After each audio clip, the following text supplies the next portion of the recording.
చిగురించబోతుంది. గొప్ప దినాలను చూడబోతున్నావు.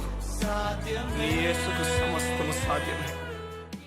Good morning దేవుని ప్రియ కుమారుడా, గుడ్ మార్నింగ్ దేవుని ప్రియ కుమార్తె, special good morning to you.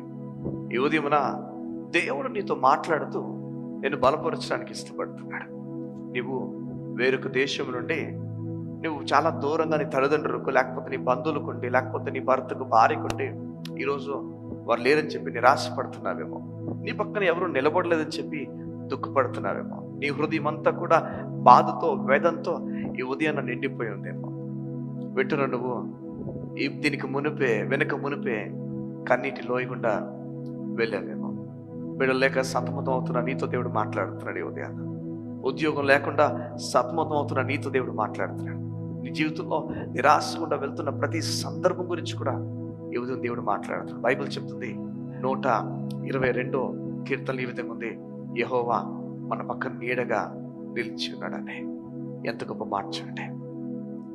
దేవుడు మన పక్కన నీడగా నిలిచున్నాడు. ఈరోజు నీ పక్కన ఎవరు లేరేమో, నువ్వు ఆధారపడడానికి ఎవరు లేరేమో. ఓ మాట ఈ విధంగా రాయబడి ఉంటుంది, అదే కీర్తనలో, కొండల తట్టు నా కళ్ళెత్తొచ్చున్నాను, నాకు సహాయం ఎక్కడి నుంచి వస్తుంది? ఎక్కడి నుంచి వస్తుంది సహాయం? నా సహాయము యెహోవా వలన మాత్రమే కలుగుతుంది. ఈ ఉదయం నేను చెప్తున్న మాట చూడండి, నేను ఎంత ప్రేమించాడో నువ్వు తెలుసుకున్నప్పుడు నీ హృదయం నెమ్మదితో నింపబడుతుంది. చూడండి, మన పట్ల ఎవరైనా మనకి ఏదైనా సహాయం చేయాల్సిన ఒక వ్యక్తి ఉంటే, ఆ వ్యక్తి మనపైన ద్వేషం కలిగి ఉన్నాడు అన్నప్పుడు మన హృదయం ఎంత బాధపడ్డది చెప్పండి.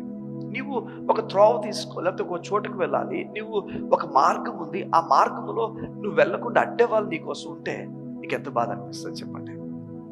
ఒక మార్గం ఉంది, ఆ మార్గం గుండా వెళ్ళాలి, ఆ మార్గంలో నీకు శత్రులు ఉంటే ఆ మార్గం గుండా వెళ్ళాల్సిన నువ్వు ప్రతి దినము నొప్పితో, గాయంతోనే వెళ్తావు కదా. చూడాలా, మన జీవితం అంతా దేవుని మీద ఆధారపడింది. మన బ్రతుకు, మన ఆరోగ్యము, మన ఉనికి, మన జీవితంలో ప్రతి దినం కూడా దేవుని మీద ఆధారపడి ఉంది. ఈ దేవుడు శత్రువుగా ఉన్నాడని అనిపించినప్పుడు జీవితం అంతా కూడా అతలాపుతల అయిపోతుంది, కిందకి అయిపోతుంది, హృదయం అంతా గాయంతో నింపబడుతుంది. ఎటు వెళ్ళాలో తోచిన వ్యక్తిగా, తప్పిపోయిన గొర్రెగా మనం అయిపోతాం. సగమా ఈ ఉదయాన్న దేవుని పేరట, దేవుని సేవకులకు మాట చెప్పడానికి ఇష్టపడుతున్నాడు.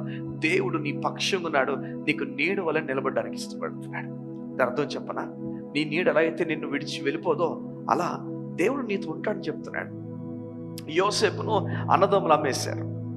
యోసేపును తీసుకుని వెళ్ళి వేరొక దేశానికి అమ్మేశారు, పోతిఫర్కి అమ్మేశారు. సంగమ వినండి, యోసేపు మనుషుల చేతుల నుంచి మార్చబడుతున్నాడు, మనుషులు ఒకరికొకరు విడిచిపెట్టి వెళ్ళిపోతున్నారు. కానీ యోసేపుకు నీడ వలె నిలబడింది యెహోవా జీవము కలిగిన దేవుడు నిలబడ్డాడు. మీకు అర్థమవుతుంది ఉదయాన్న, నీకు నీడ వలె నీ దేవుడు నిలబడడానికి ఇష్టపడుతున్నాడు. కృంగిపోతు, నువ్వు అలిసిపోతు. చూడండి, తన సొంత కుమారుని నీకోసం వదులుకోవడానికి ఇష్టపడ్డాడు. నువ్వు మంచిగా ఉన్నప్పుడు, చూడండి, ఈ లోకంలో మనం బాగున్నప్పుడు మనతో ఉన్నవారిని మంచి వ్యక్తులు అంటారు, లేదు నాకు తెలియదు, కానీ మనం బాగాలేనప్పుడు కూడా, మన జీవితంలో సరిగా లేనప్పుడు కూడా మన పక్కన నిలబడతారు చూసారా, వారు సరైన వారు మనం చెప్పచ్చు. దేవుని లేఖనాలు చెప్తున్నాయి, మనము పాపులు ఉన్నప్పుడు మనపైన దేవుడు ప్రేమను చూపించాడని.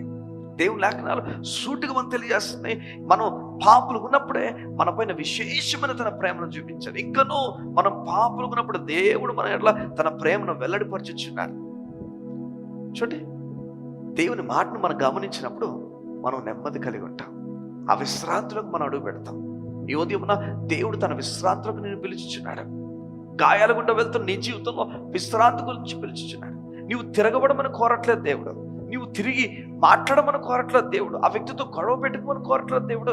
అవును, నీ ఉద్యోగంలో, నీ వ్యాపారంలో నీకు అన్యాయం చేయబడింది, నీ పైన నేరం మోపబడింది, నీ కోసం జనాలు ఇష్టాసనంగా ప్రవర్తించారు. పోతిఫర్ ఇంట్లో జరిగిన విషయాలు నీ కుటుంబంలో కూడా జరుగుతున్నాయేమో. ఈ ఉదయం దేవుడు నీతో మాట్లాడుతున్నాడు, దేవుడితో చెప్తున్నాడు, నువ్వు దిగులు పడక. పోతిఫర్ ఇంట్లో ఎలా అయితే యోసేపు నిశ్శబ్దంగా ఉండిపోయాడో, ఆ విధంగా నువ్వు కూడా నిశ్శబ్దంగా ఉండు, దిగులు పడక. దేవుని కార్యాలు ఉన్నతంగా నువ్వు చూడబోతున్న త్వరలో. తర్వాత యోసేపు జీవితం ఏమేం చెప్పండి, హెచ్చింపబడ్డాడు, ఉన్నత దశకు వెళ్ళిపోయాడు. ఎంత ఉన్నత దశ కంటే ఆ దేశంలో తన దాటి, తన తలుపు తట్టి, ఇంకా తను తీసుకెళ్ళిపోయి తన జీవితం నేల కూల్చేవాడు లేనంత దశగా దేవుడు తీసుకెళ్ళిపోయాడు. అది తన దేశం కాదు, తను వచ్చింది ఒక దొంగ మార్గం నుంచి లోపల ప్రవేశించాడు. నిజం ఇది. అమ్మడం తీసుకుని వెళ్ళువారు ఏ మార్గం గుండా వారిని తీసుకెళ్లారో యోసేపుని ఎలా ప్రవర్తించారు యోసేపు నీచమైన బ్రతుకు నుంచి, లీస్ట్ నుంచి ఫస్ట్కి దేవుడు తీసుకుని వెళ్ళాడు. నేను చెప్తున్నాను, లీస్ట్ అయిన నీ జీవితాన్ని ఫస్ట్కి తీసుకెళ్ళడానికి ఆయన ఫస్ట్ ఉన్నాడు. లీస్ట్ అయిపోయి నీ గురించి తగ్గిపోవడానికి ఇష్టపడ్డాడు. ఏది అన్నా కాస్త ఓపికగా నీ జీవితం ముందుకెళ్ళడానికి ఇష్టపడు. నిరాశపడిపోద్దు, తిరగబడద్దు, దిగులు పడిపోద్దు, కోపతాపలతో మాట్లాడద్దు. దేవుని పైన ఆధారపడి ప్రవర్తిస్తే దేవుని కార్యాల త్వరలో నువ్వు చూడబోతున్నావు. దేవుని కార్యాలతో దేవుడిని నడిపించిపోతూ, నిరాశపడుతూ, కృంగిపోతూ, దిగులు పడుతూ నీతో చెప్తున్నాడు దేవుడు, నేను నిన్ను కట్టబోతున్నాను, నేను కాపాడబోతున్నాను. దేవుడు నీ పక్క నీడ వల్లే ఉండబోతున్నాడు. నమ్ముతున్నావా ఈ ఉదయాన? నమ్మకం కుదురుతుందా నీకు? ఆ నమ్మకం నీ కుదరాలని తన సొంత కుమారుని నీకు ఇచ్చి చెప్తున్నాడు, నీవు పాపివి కాదు ఇంకన్నాడు, నీవు నీతిమంతుడివి, నా పైన ఆధారపడు, నీ జీవిత విషయాలు నా పైన ఆధారపడు, త్వరపడి అడుగులు వేయద్దు. నువ్వు నీకు అనిపిస్తుంది కదా ఈ అడుగు తప్పు అని, ఆ తప్పు అడుగు నుంచి బయటకు వచ్చేసే. దేవుని మీద ఆధారపడు. దేవుడు ఉన్నతమైన కార్యాలు నీ కొరకు చేయబోతున్నాడు. ఆయన చిత్తమును ఎవరు ఆపలేరు. నీవు దేవుని మీద ఆధారపడితే దేవుడు కార్యాలు జరిగించబోతున్నాడు. కళ్ళు మూసుకుంటే ఉదయాన నీ గురించి ప్రార్థన చేస్తాను. ఆ నీడగా ఉన్న దేవుడు నీతో ఇక నిన్ను దర్శించి, ఆయన ఎలా అయితే నీకు నీడగున్నాడో ఆ విషయాలు తెలియజేసి బలపరిచినట్లుగా నీ గురించి ప్రార్థన చేస్తాను. మా ప్రియ పరలోకపు తండ్రి, నీ బిడ్డలు నమ్ముతున్నట్లుగా నీవు వారికి నీడగా ఉన్నావు అని చెప్పావు అయ్యా. వారి పక్కన వారికి ఎలా అయితే నీడ ఉంటుందో ఆ నీడ ఉన్నట్లుగా వారికి నువ్వు తోడుగున్నావు అని చెప్పావు. ఈ విషయాలు వారు నమ్మి బలపరచబడి అనేకులుగా ఆశీర్వాదంగా వారి జీవితం ఎక్కడ నిరాశపడిపోకుండా, ఎవరిని వారు మాట అనకుండా, ఎవరి దగ్గర వారు కోపతాపాలు చూపించకుండా, నీ మీద ఆధారపడి నీవు ఎలా అయితే రిక్తుడిగా అయిపోయావో, తగ్గించుకున్నావో, తక్కువ భావంతో నీవు భూమి మీదకి వచ్చేసావో, నీవు ఘనుడు అయినప్పటికీ, ఘనత కలిగిన వాడమైనప్పటికీ ఘనహీనమైన పేరును కూడా తీసుకోవడానికి ఇష్టపడ్డావో, అలా మేము కూడా రిక్తులుగా తక్కువగా అయిపోయినట్లుగా సహాయం చేయండి. నీ కొరకు ఎక్కడైనా నిలబడి నీవు ఇచ్చిన నీతిని చెప్పినట్లుగా మమ్మల్ని బలపరచండి.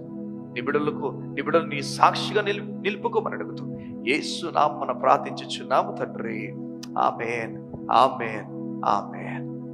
నిరాశపడుతూ నీతో దేవుడు మాట్లాడుతూనే ఉదయాన్న కృంగిపోతూ, అలిసిపోతూ, గొప్ప కార్యాలు నీకు ముందున్నవే. లీస్ట్ నుంచి ఫస్ట్ ప్లేస్కి దేవుడు నేను తీసుకురాబోతున్నాను. May the lord bless you. దేవుడు నిన్ను ఆశీర్వదించుగాక, దేవుడు దీవించుగాక. God bless you. See you.